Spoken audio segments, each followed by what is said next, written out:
आंवला नवमी की कथा है।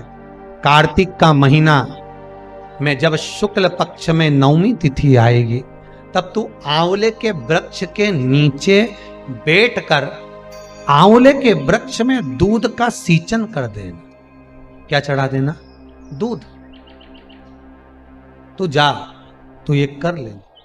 आंवले के वृक्ष के नीचे बैठकर जब तू आंवले पर दूध चढ़ाकर पूजन करेगी और उसी आंवला के वृक्ष के नीचे बैठकर जब तू अन्न का भाग ग्रहण करेगी तब तेरा मुख में निवाला जाते ही वो औषधि का काम करेगा और तेरे शरीर की काया ठीक हो जाएगी।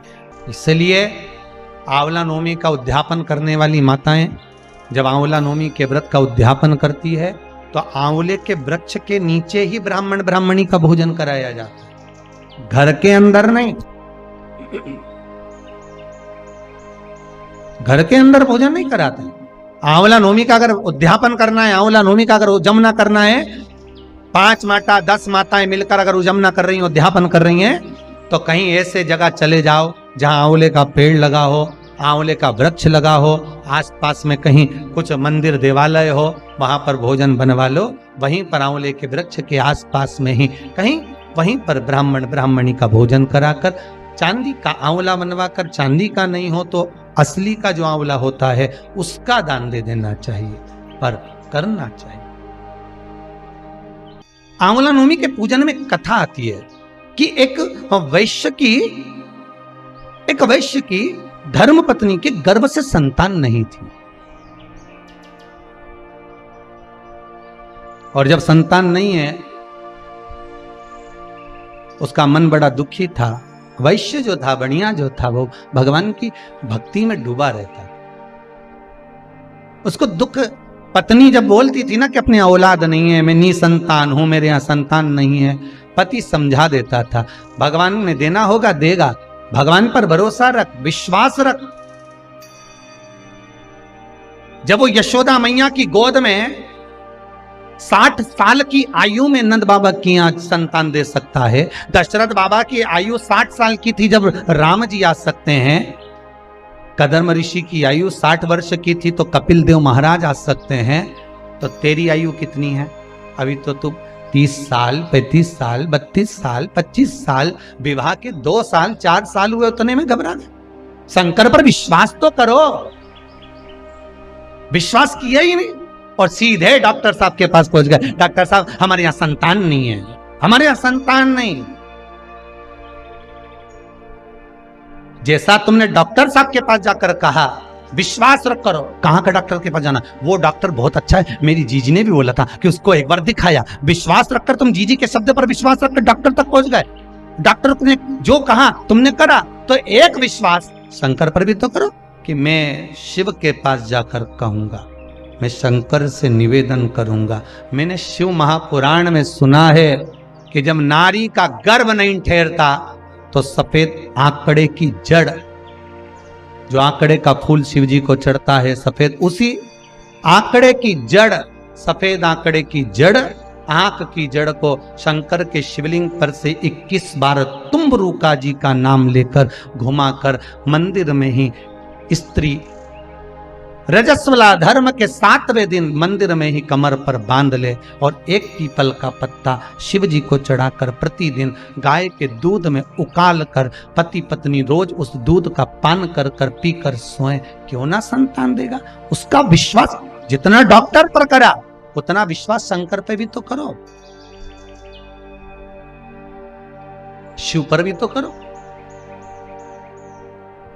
पर विश्वास रखकर मांगोगे तो दुनिया की कौन सी खुशी है जो बाबा नहीं दे सकता, वो सब लुटा देता।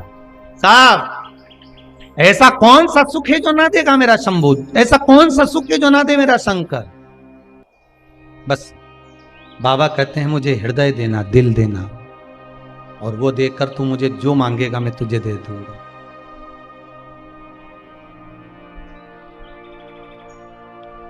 वैश्य की पत्नी, आंवला नवमी की कथा, आंवला नवमी का व्रत कहता है। वैश्य की पत्नी ने माना नहीं पति का कहना और आखिरी में उसके मन में बैठ गया कि मुझे संतान चाहिए। एक बच्चा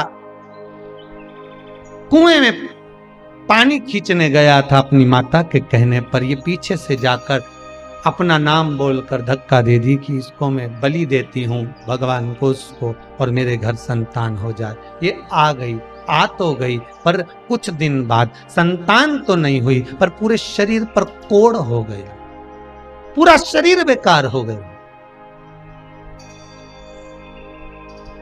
जब शरीर टपकने लगा, गिरने लगा, पति से कहा, मैं एक बात कहना चाहती हूं। बोलो क्या हो गया? जीवन में अगर दुख आए, तकलीफ आए, कष्ट आए, तो तुमने पूर्व में जो पाप कर्म करा है उसका प्रायश्चित करिए। भगवान के मंदिर में जाकर, शंकर के मंदिर में जाकर निवेदन करिए। पति ने पूछा वैश्य ने, क्या बात है, क्या हुआ, क्या ये तो बताओ, क्या हुआ, हो क्या गया है, बोलिए क्या हुआ। बात इतनी सी है, आपने तो मना करा था, पर मैंने एक बच्चे की बलि दे दी थी, इसलिए मेरे शरीर में ये रोग हो गया। मुझे ऐसा लगता है, मुझे ऐसा महसूस हो रहा है। वैश्य ने कहा, तूने मुझे पहले बताया नहीं, झूठ बोल रहे हो, छल कर रहे हो, प्रपंच कर रहे हो, कोई बात छुपा रहे हो। उसमें किसी की हानि नहीं, हानि अपनी है कि तुम अपनी जिंदगी में अपने पांव पर कुल्हाड़ी मार ली, किसी दूसरे का कुछ नहीं होगा। पांव अपना काट रहे हो, कुल्हाड़ी अपने ऊपर मार रहे हो, जिंदगी पर मार रहे हो, बर्बादी के कदम तुम बढ़ा रहे हो, बिगड़ेगा कुछ नहीं। तूने अब बताया मुझे, पहले बताना था ना। जब व्यक्ति को दुख आता है ना, तब कहता मैंने वो छुपाया था, मैंने झूठ बोला था, मैंने वो छल करा था, मैंने छुपा कर बैठा था, तब कहता है जब दुख आता है तब। वैश्य ने कहा ये बात मुझे पहले कहती तो मैं प्रायश्चित करवा देते। झूठ, छल, कपट, बेईमानी, प्रपंच की बात पहले ही प्रस्तुत कर दो, साहब ऐसा हो रहा है, साहब ऐसा चल रहा है, तो कुछ निर्णय निकल सकता, भगवान माफ कर सकता है। पर छुपा छुपा छुपा छुपा छुपा पाप की इतनी बड़ी गुल्लक भर ली कि एक दिन वो गुल्लक फूटी तो शरीर का कष्ट हो गया, बीमारी हो गई, रोग हो गया। अरे तूने मुझसे छुपाया क्यों? बोल देती ना, तुम्हें सब कर सकता था, सब कुछ। गलती हुई, अब छुपा तो लिया, गलती भी हो गई। इसका प्रायश्चित तो कोई संत सदगुरु ही बता सकता है। गई, अकेली चली गई गंगा के घाट पर, गंगा मैया के तट पर बैठ गई और तट पर बैठकर गंगा जी का स्मरण करने लगी। मां मैं पापी हूं, मेरा पाप धो दे। अपने पुत्र की कामना के लिए मैंने किसी की बलि दे दी। बहुत ध्यान देना महाराज, अपने सुख के लिए दूसरे का बुरा कभी मत सोचो।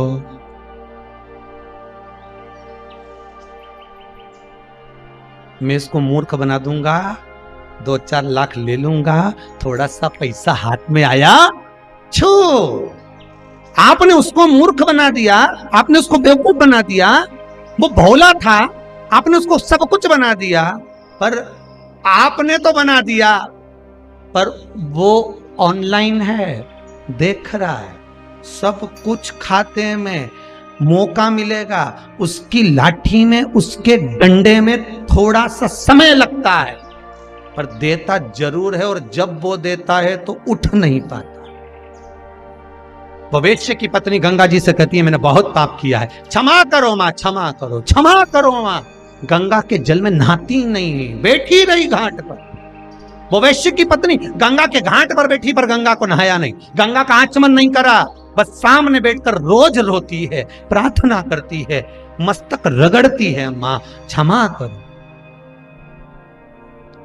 गंगा एक स्त्री का रूप लेकर सामने प्रकट हो गई, हाथ में कमल का पुष्प था, लेकर आई। गंगा जी ने उसको दिया, देकर कहा तुम कौन हो? मैं वैश्य की पत्नी, मेरे घर में संतान नहीं थी, तो मैंने दूसरे के कहने पर, उन्होंने कहा था बलि देना पड़ेगी, मैंने बलि दे दी एक दूसरे के पुत्र की, और मेरा शरीर ऐसा हो गया। फिर कहूंगा अपने सुख के लिए दूसरे को दुख मत दो। तूने गलती कर दी। गंगा जी बोली तुमने गलती करी है, तुम माना तुम क्षमा मांग रही, पर गलती करी है तुमने, मां अब तो क्षमा कर दो। गंगा जी ने कहा, आंवला नवमी की कथा है, कार्तिक का महीना में जब शुक्ल पक्ष में नवमी तिथि आएगी, तब तू आंवले के वृक्ष के नीचे बैठकर आंवले के वृक्ष में दूध का सींचन कर देना। क्या चढ़ा देना? दूध। तू जा, तू ये कर ले। आंवले के वृक्ष के नीचे बैठकर जब तू आंवले पर दूध चढ़ाकर पूजन करेगी और उसी आंवला के वृक्ष के नीचे बैठकर जब तू अन्न का भाग ग्रहण करेगी, तब तेरा मुख में निवाला जाते ही वो औषधि का काम करेगा और तेरे शरीर की काया ठीक हो जाएगी। उस वैश्य की धर्म पत्नी ने हाथ जोड़ लिए गंगा मैया के मां में जाती। आंवला नवमी के दिन पहुंच गई आंवले के वृक्ष के नीचे, पूजन करी, अर्चना करी, दूध का सींचन करा, थोड़ा सा भाग मुख में लिया, वो निवाला अमृत बन गया और उसका काया ठीक हो गई, रोग मिट गया।